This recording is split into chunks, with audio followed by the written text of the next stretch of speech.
السلام عليكم ورحمة الله وبركاته. الحمد لله نحمده ونستعينه ونستغفره ونؤمن به نتوكل عليه ونعوذ بالله من شرور أنفسنا ومن سيئات أعمالنا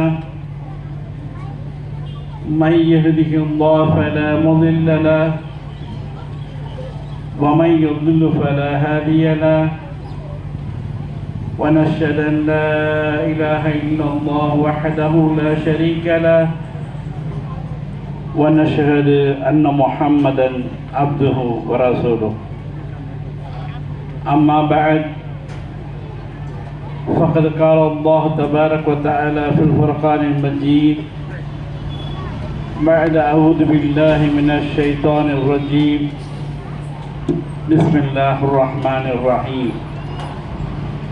إنك لعلى خلق عظيم صدق الله العلي العظيم. وقال نبينا محمد المصطفى رسول الله صلى الله عليه وسلم خيركم لأهلي وأنا خيركم لأهلي أو كما قال عليه الصلاة والسلام. பெருமானார் முஹம்மது ரசூலுல்லாஹி ஸல்லல்லாஹு அலைஹி வஸல்லம் அவர்களுடைய பிறந்த நாள் விழாவை கண்ணியப்படுத்துவதற்காக இங்கே குழுமியிருக்கின்ற நம் அனைவர்களுக்கும் பெருமானார் ஸல்லல்லாஹு அலைஹி வஸல்லம் அவர்களுடைய நல் ஷஃபாஅத் என்றென்றும் கிடைக்க வேண்டும் என்று ஆரம்ப கட்டமாக துவா செய்தவனாக இந்த உரையை துவங்குகின்றேன். கண்ணியமான அல்லாஹ்வுடைய நல்லடியார்களே, பெருமானார் ஸல்லல்லாஹு அலைஹி வஸல்லம் அவர்களை பற்றி நாம் சொல்ல வேண்டும் என்று சொன்னால் ஒரு மீலாது விழா அல்ல, பல மீலாது விழாக்கள் எடுத்தாலும் அதை சொல்லி நிறைவேற்றிட முடியாத சூழல்தான் இருக்கும் என்பதை நாம் அனைவர்களும் விளங்கி வைத்திருக்கின்றோம். ஒரு மிகப்பெரிய மார்க்க மேலை நமக்கு சொல்லித் தந்திருக்கின்றார்கள். அல்லாஹ் நமக்கு இரண்டு விதமான குர்ஆனை தந்திருக்கின்றான். ஒன்று பெருமானார் மூலமாக நமக்கு வழங்கியிருக்கக்கூடிய இந்த குர்ஆன் ஷரீஃப், இரண்டாவதாக பெருமானார் ஸல்லல்லாஹு அலைஹி வஸல்லமே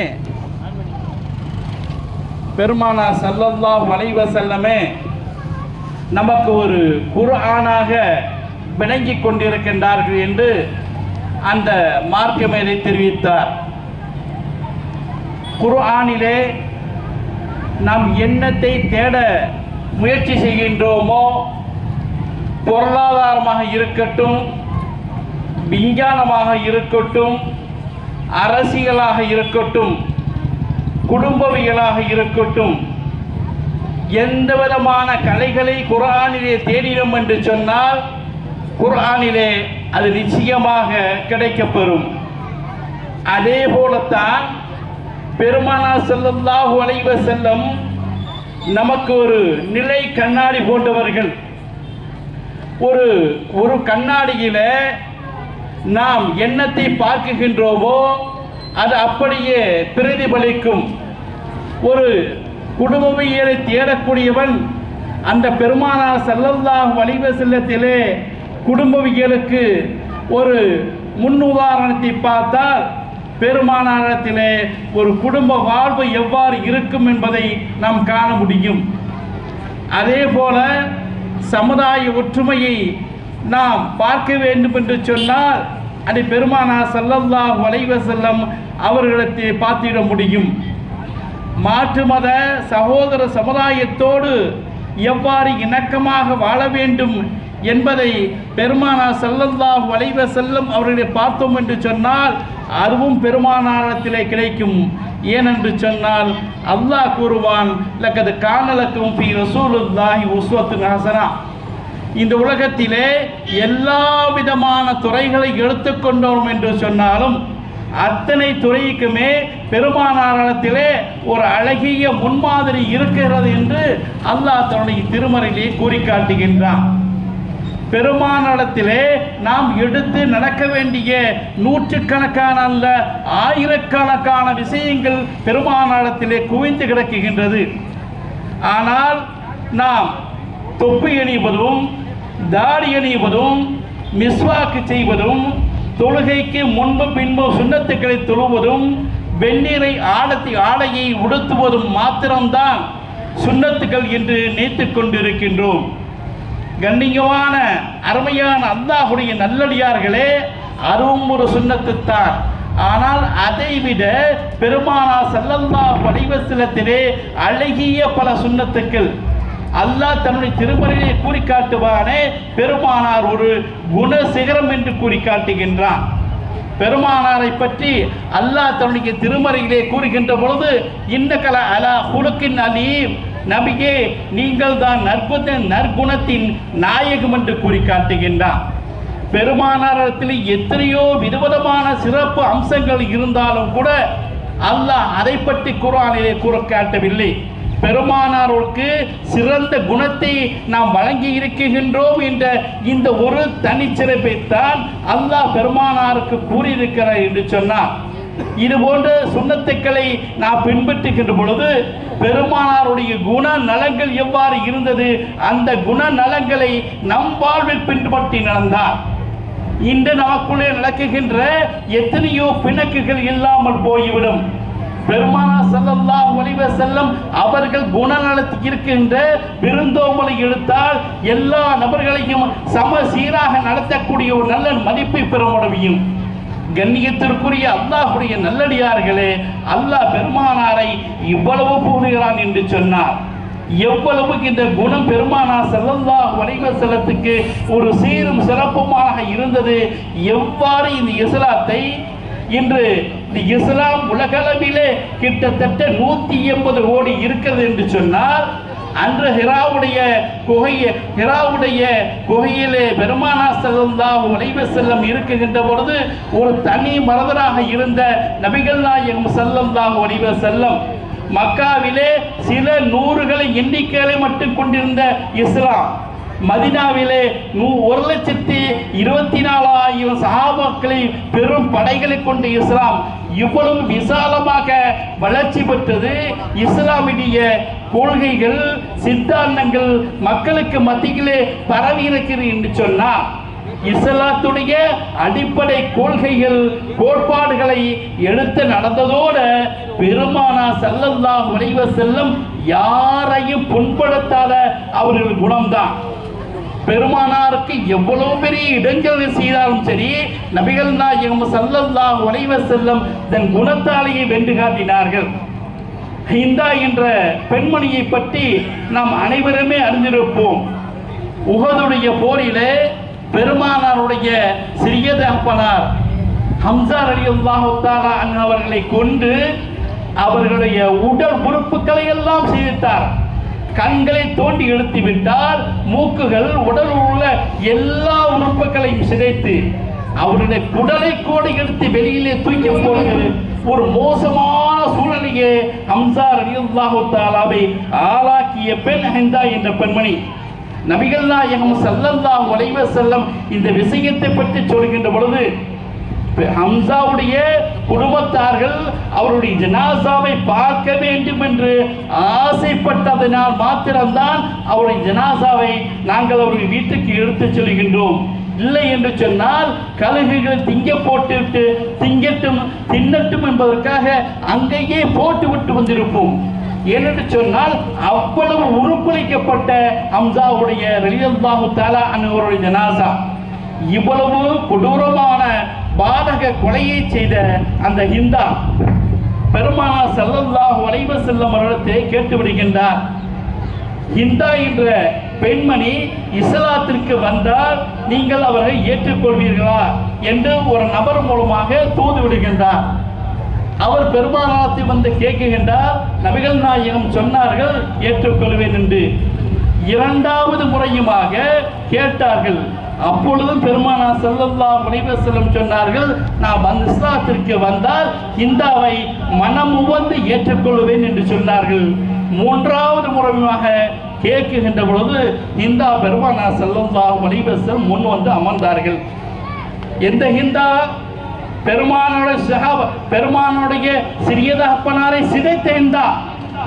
அந்த தருணத்திலே எந்த அளவு பெருமானுடைய மனம் பாதிக்கப்பட்டிருக்கும் கண்ணியமானவர்களே, அவ்வளவு கொடூர பாரகத்தை சேர்ந்த அந்த ஹிந்தா பெருமானாருடைய முன் வந்து அமர்ந்து இருக்கின்றார்.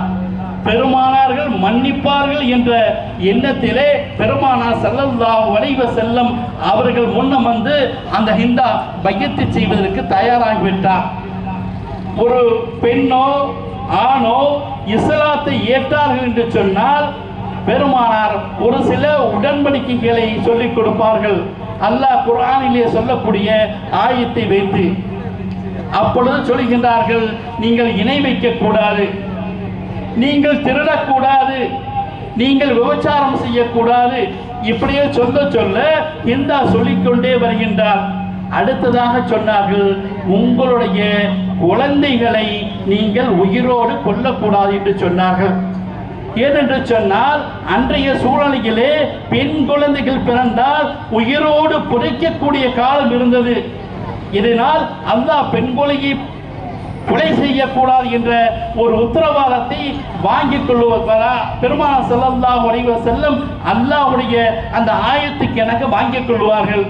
இப்பொழுது சொல்கின்றார்கள், நபிகள் நாயகம் ஸல்லல்லாஹு அலைஹி வஸல்லம் உங்களுடைய குழந்தைகளை நீங்கள் கொல்லக்கூடாது என்று. இந்த ஹிந்தா ஹம்ஸா ரலியல்லாஹு தஆலா அன்ஹு பத்ரிலே கொலை செய்து விட்டார்.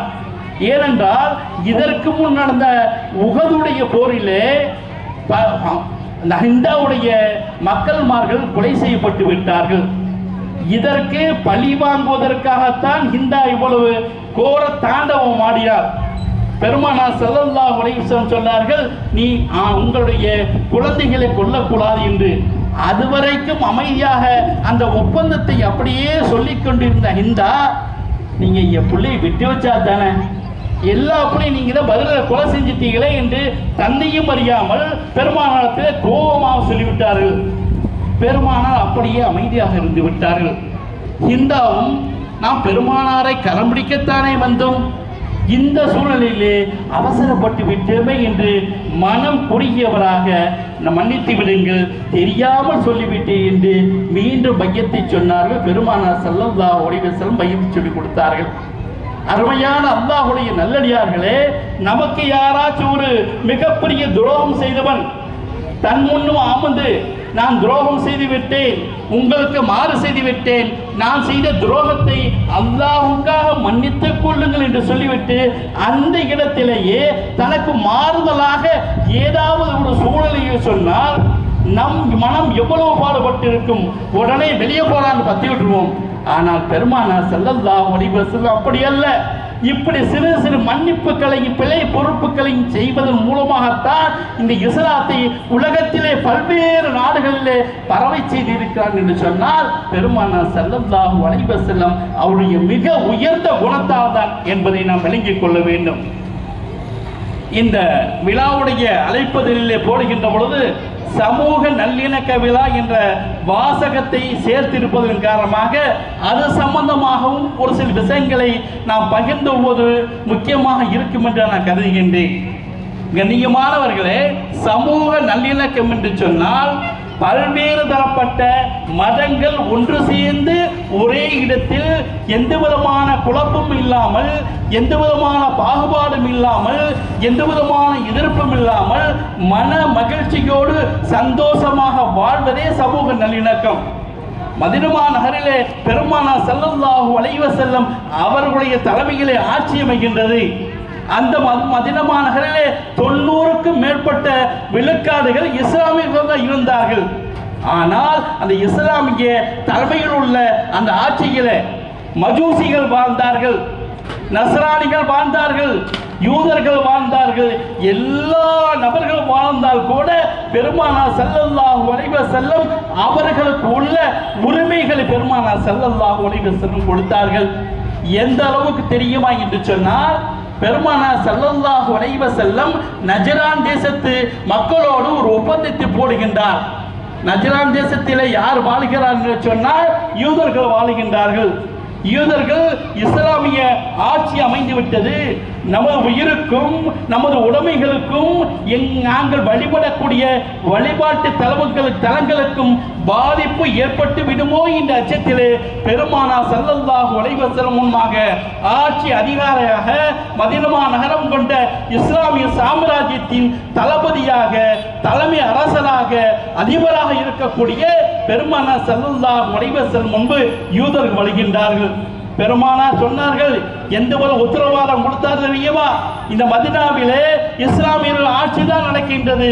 இந்த ஆட்சியிலே நீங்கள் உங்கள் வழிபாட்டு தலங்களுக்கும் உங்களுக்கும் உங்கள் உடைமைகளுக்கும் நீங்கள் சாப்பிடுகின்ற மாமிசத்துக்கும் முழு உரிமையை நான் தருகிறேன் என்று சொன்னார்கள். என்ன மாமிசம் சாப்பிட்டாங்க? பன்றியுடைய இறைச்சியை அவர்கள் சாப்பிட்டார்கள். இஸ்லாத்திலே பன்றி மிகப்பெரிய நஜீஸ், அருவருக்கத்தக்கது. அது மேலே பட்டால் கூட பல்வேறு முறைகளில் சுத்தம் செய்ய வேண்டும். அந்த நஜீஸை சாப்பிடுவர்கள் மதீனா தேசத்தில் இருக்குகின்ற பொழுது பெருமானார் ஸல்லல்லாஹு அலைஹி வஸல்லம் சமூக நல்லிணக்கம் பாதுகாக்கப்பட வேண்டும் என்பதற்காக நபிகள் சொன்னார்கள், நீங்கள் சாப்பிடுகின்ற உணவுகளுக்கு கூட நாங்கள் உரிமை தருகின்றோம், தாராளமாக எடுத்துக்கள் என்று சொன்னார்கள். உண்மையிலே இதுதான் சமூக நல்லிணக்கம்.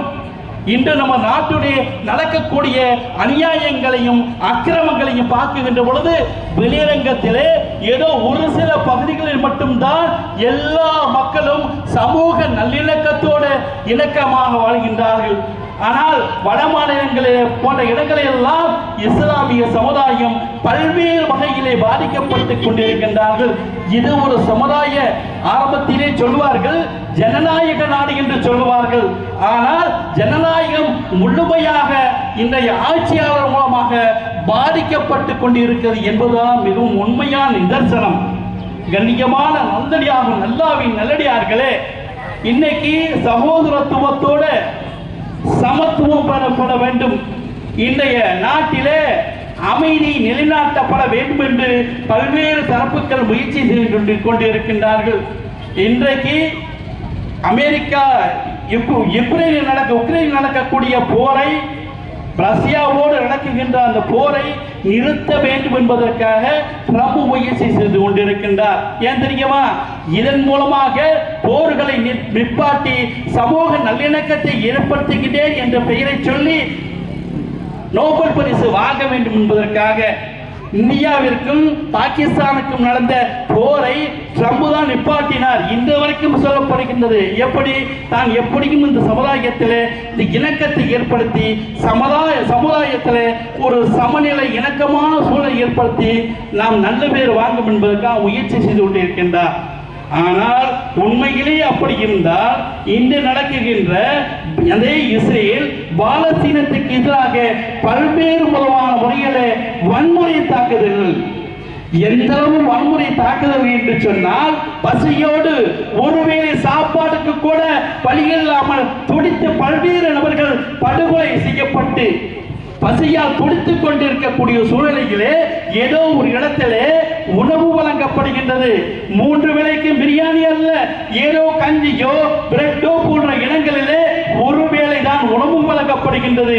அந்த உணவை நாங்கள் வாங்க வேண்டும் என்பதற்காக அந்த பாலஸ்தீனத்திலே பட்டினியால் பசியால் துடித்துக் கொண்டிருக்கக்கூடிய ஏழைகள் எப்படியாவது இன்றைய உணவு கிடைத்து விடாதா என்று ஏங்கிக் கொண்டிருக்கக்கூடிய சூழ்நிலையில் அந்த ஏழைகள் மீது வன்முறையாக 10,000க்கு மேற்பட்ட அப்பாவி மக்கள்களை படுகொலை செய்கின்றார்களே, இதை யாராவது கேட்டிருப்பார்களா? சமுதாயத்திலே உலகத்திலே அமைதி நிலைநாட்டப்பட வேண்டும் என்பதற்காக எத்தனையோ முயற்சி செய்து கொண்டிருக்கின்றாரே, இந்த விஷயத்தில் இஸ்ரேலை எந்த விதத்திலும் அமெரிக்கா எந்த விதமான கண்டனம் செய்வது கிடையாது. பாதிக்கப்பட்டவர்கள் மருத்துவமனைகளில் இருக்கின்றார்கள், மருத்துவமனைகளை கொண்டு செய்கின்றார்கள். இதற்கெல்லாம் என்ன காரணம்? ஒன்றுமில்லை, நம்ம இஸ்லாமிய நாடுகளே சரியில்லாம இருக்காங்க. இன்னைக்கு உலகத்தில் ஆரம்பத்தில் சொன்ன 180 கோடி பேர், கிட்டத்தட்ட 55 நாடுகள் இஸ்லாமிய நாடுகள். இத்தனை வலுவாக இஸ்லாமிய சாம்ராஜ்யம் சுத்தி இருந்தும் கூட ஒண்ணுமே செய்ய முடியாத சூழ்நிலை என்று சொன்னார். அனைவர்களுமே ஒருவருக்கு ஒருவர் விரோதியாக இருக்கின்றார்கள். இன்றுதான் ஏதோ ஒரு முயற்சி மேல் மேற்கொண்டு கொண்டிருக்கின்றார்கள். எப்படி நேட்டா பழகி இருக்கின்றதோ அதே போல இஸ்லாமிய சமுதாயம் எல்லாம், இஸ்லாமிய ஆட்சியாளர்கள் எல்லாம் ஒன்று சேர்ந்து ஒரு நேட்டோ படையை உருவாக்க வேண்டும். அதன் மூலமாக இஸ்ரேல் போன்ற நாடுகள் செய்கின்ற பாலஸ்தீனத்தை தாக்குகின்ற, பக்கத்து கத்தரிகளை தாக்குகின்ற, யமனை தாக்குகின்ற இந்த கொடூர தாக்குதல்களை எல்லாம் ஒன்று சேர்ந்து முழுமையாக முயற்சியாக வீழ்த்த வேண்டும் என்பதற்கு இன்றுதான் முதல் அடியை எடுத்து வைத்திருக்கின்றார்கள். கண்ணியத்திற்குரிய அல்லாஹ்வுடைய நல்லடியார்களே, இது போல ஒரு சாரார் மக்கள் கடுமையாக பாதிப்பு கொண்டிருக்கின்ற பொழுது எந்த ஒரு சூழ்நிலையும் நாம் அமைதி ஏற்படுத்துவதற்கு முயற்சி செய்யவில்லை.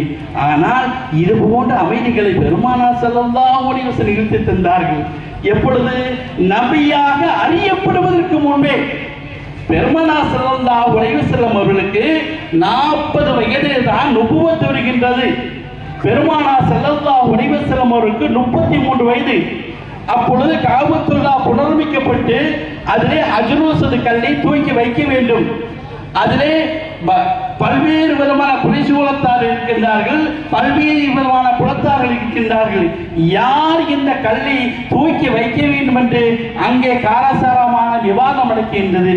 பெருமானார் ஸல்லல்லாஹு அலைஹி வஸல்லம் வந்தார்கள், சொன்னார்கள், நீங்கள் சண்டையிட்டுக் கொள்ள வேண்டாம், உங்களுக்கு மத்தியிலே பிணக்குகளை ஏற்படுத்திக் கொள்ள வேண்டாம், நான் ஒரு சிறந்த ஆலோசனை சொல்கின்றேன், நீங்கள் கேளுங்கள் என்று பெருமானார் ஸல்லல்லாஹு அலைஹி வஸல்லம் சொல்லி ஒரு துண்டை விரித்து அந்த துண்டிலே ஹஜ்ருல் கல்லை தூக்கி வைத்து அதை அனைவர்களையுமே துண்டை பிடித்து நீங்கள் தூக்கி வையுங்கள் என்று பெருமானார் ஸல்லல்லாஹு அலைஹி வஸல்லம் சொன்னார்கள். அன்று மக்கமா நகரிலே மக்களுக்கு மத்தியிலே பிளவு ஏற்பட்டுவிடும் என்று சூழ்நிலை வருகின்ற பொழுது பெருமானார் ஸல்லல்லாஹு அலைஹி வஸல்லம் அழகிய ஆலோசனை சொன்னார்கள்.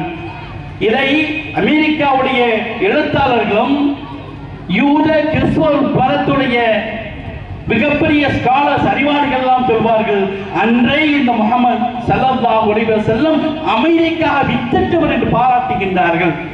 அது மாத்திரமல்ல, பெருமானார் ஸல்லல்லாஹு அலைஹி வஸல்லம் மதீனாவுக்கு செல்கின்றார்கள். மதீனா நகரிலே யார் வாழ்ந்து கொண்டிருந்தால் அவுஸ் என்ற கூட்டத்தார்களும் ஹஜ்ரத் என்ற கூட்டத்தாலும் வாழ்ந்து கொண்டிருந்தார்கள். அவர்கள் எப்படிப்பட்டு சொன்னால் ஒருவருக்கு ஒருவர் விரோத கொள்கையுடையவர்கள், ஒருவருக்கு ஒருவர் பேசிக்கொள்ள மாட்டார்கள், சண்டையிட்டுக் கொள்ளக்கூடியவர்கள். எத்தனை வருஷ பகை தெரியுமா? 500 வருட பகை. பெருமானார் ஸல்லல்லாஹு அலைஹி வஸல்லம் மதீனாவுக்கு போகின்றார்கள்.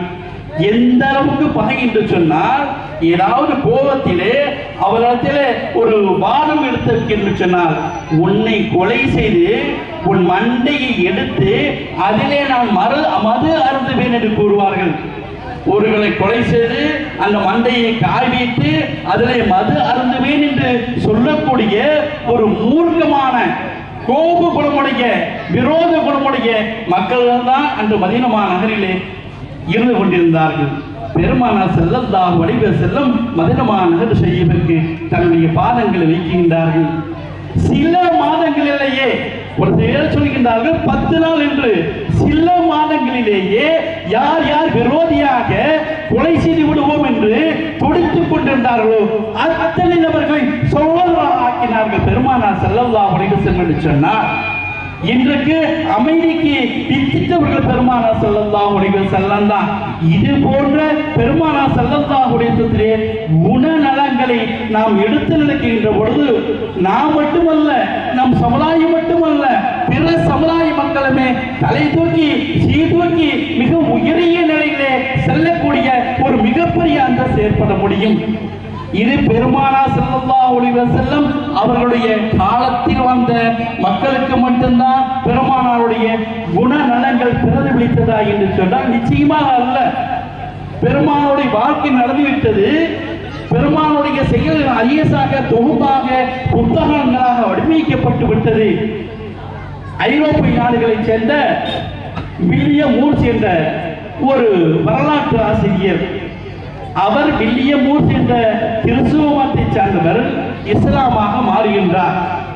அவர்கள் நான் ஏன் இஸ்லாமாக மாறினேன் என்று அதற்கு ஒரு காரணத்தை சொல்கின்றார்கள்.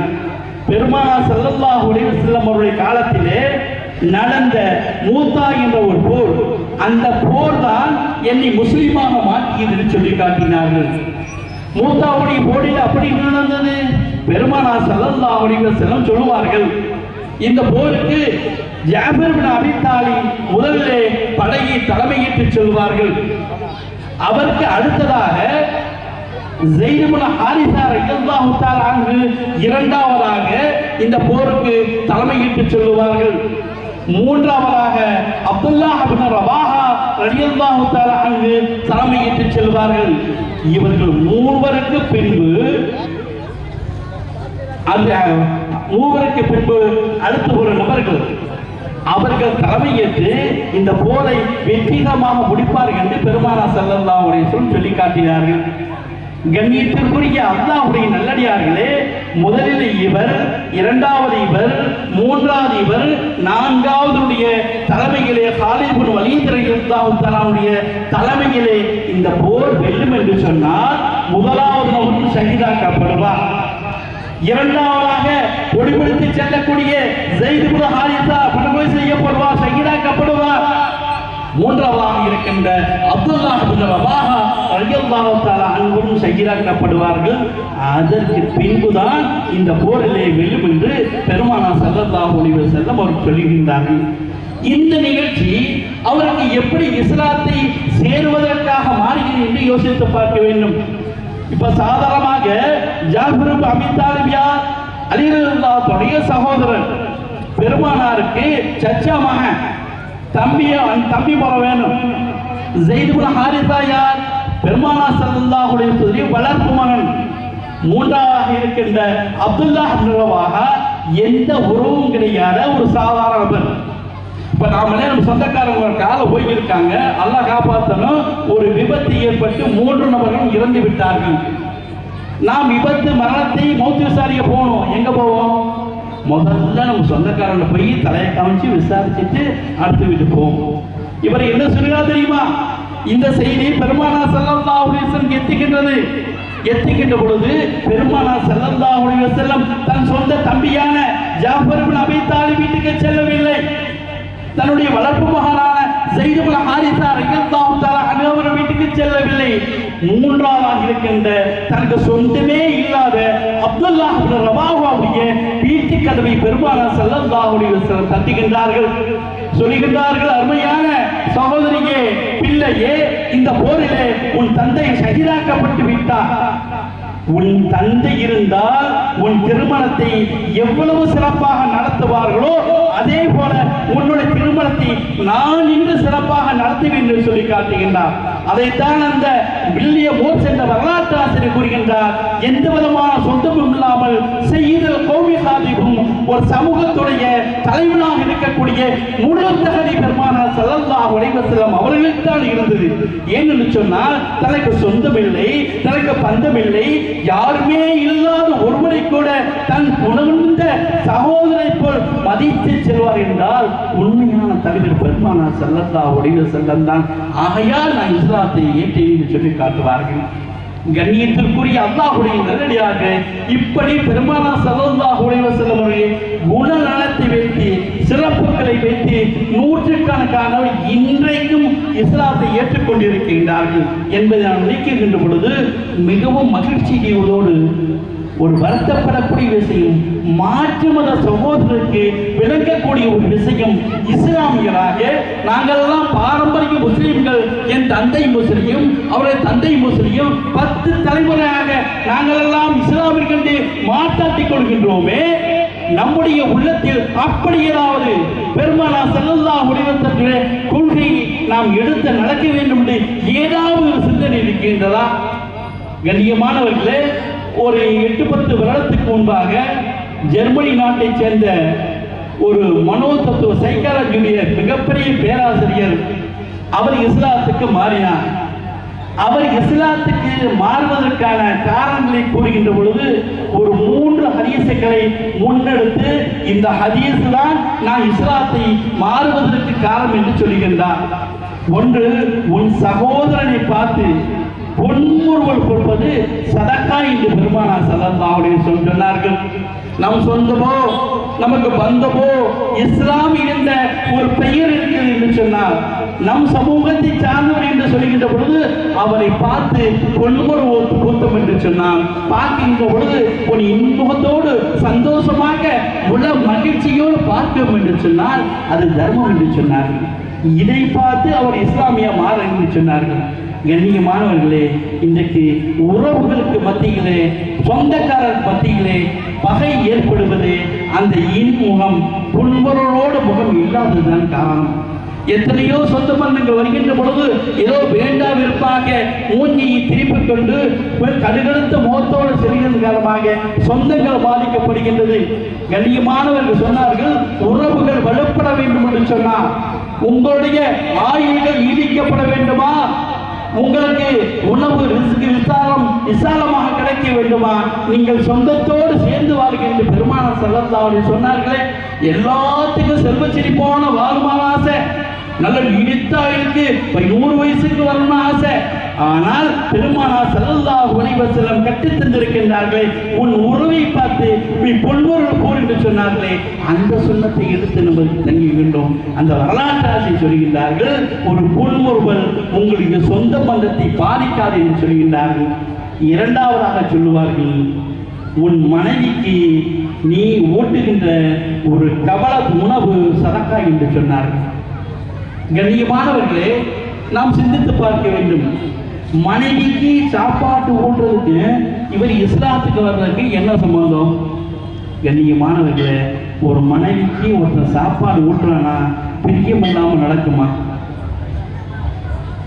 இன்றைக்கு எத்தனையோ முறையில இந்த நாட்டில விவாகரத்துக்கள் எல்லாம் அதிகரிக்கக்கூடிய சூழ்நிலைக்கு முக்கியமான காரணமே கணவன் மனைவிக்கு மத்தியிலே ஒரு புரிதல் இல்லாததான்.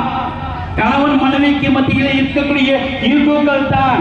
எத்தனையோ கணவன் மனைவிகள் ஒரு சேர இன்முகத்தோட பேசிக்கொள்வதே இல்லாத சூழ்நிலையில் தான் இன்றைக்கு விவாகரத்துக்கள் ஏற்படுகின்றது. பெருமானார் ஸல்லல்லாஹு அலைஹி வஸல்லம் அவருடைய மனைவி அன்னை ஹதீஜா நாச்சியார் அவர்கள் இறந்து விட்டார்கள். எத்தனை வயதில் இருந்தார்கள்?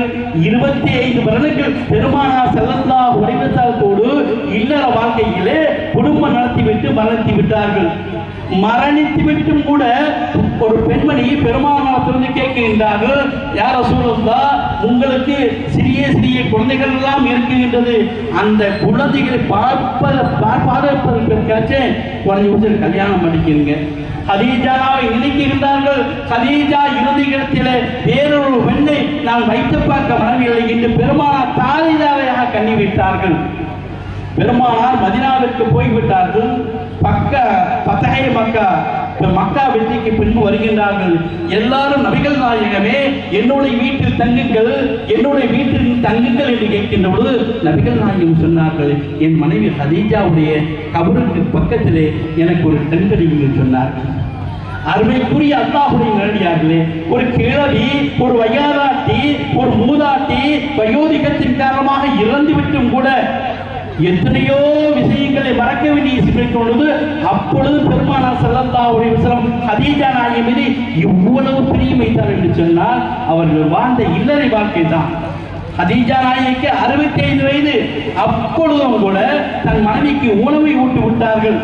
சொல்வார்கள் பெருமானார் ஸல்லல்லாஹு அலைஹி வஸல்லம், என் மனைவி ஆயிஷாவிற்கு ஆயிஷா குடித்த தண்ணீருடைய பாத்திரத்தை அந்த பகுதியிலேயே நான் வைத்து குடிப்பேன் என்று சொன்னால் ஹதீஜாவையும் ஆயிஷாவையும் பெருமானார் விரும்பினார்கள். இன்றைக்கு எத்தனை இது போன்ற இல்லறங்களை நடக்குகின்றது. இன்றைக்கு கல்யாணம் பேசணும்னு சொன்னா கணவன் மனைவிக்கு மத்தியில் பேசிக்கிட்டு எதையுமே இல்லை. ஏண்டா நிச்சயம் பண்ணுடைய ஆளுக்கு போன விட்டுறாங்க. கல்யாணத்துக்கு பின்னாடி எப்படிலாம் குடும்பம் நடத்தணுமோ அத்தனையுமே கல்யாணத்துக்கு முன்னாடியே பேசி முடிச்சுடுறாங்க. நிச்சயம் பண்ணி 6 மாசமோ 1 வருஷமோ எல்லாம் பேசி முடிச்சிடறாங்க. இப்போ கல்யாணம் முடிஞ்சிச்சு, மாப்பிள்ளை ஒரு பக்கம் பொண்ணை பார்த்துக்கிருக்கான், பொண்ணு ஒரு பக்கம் பொண்ணை பார்த்துக்கிருக்கேன், ரெண்டையும் பேசுறீங்க. அதை பேசி முடிச்சாச்சு.